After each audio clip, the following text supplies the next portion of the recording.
नमस्कार भावांनो, आज लावायची ते आपल्याला पराठी. रोजाना आलतो तर लावा म्हणलं. मग काय, लावायच्या पहिले खत बीत आणून घ्यावं लागत नाही का पेरासाठी. मस्त बिरतं आणून घेतलं आपण. मस्त चाललो मग खत घेऊन.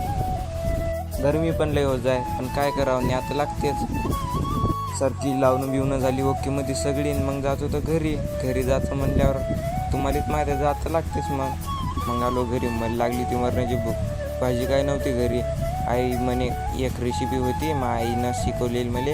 2 कांदे घेतले मग म्या, आणि मग समोर कापून घ्यायचे आले. बारीक कापून घेतलं. मग आपण पाहू शकता 2 कांदे कापले. चटणी मिठात डबा घ्यायचा जेवढं, तर चटणी मीठ टाकायचं आणि तेल टाकायचं जरासं. मग टाकले की मिक्सिंग करायचं दोन्ही हातानं. मग पोळीसोबत किंवा भाकरीसोबत खायचं. एक नंबर लागते. तुमच्या घरी भाजी नसली तर कोण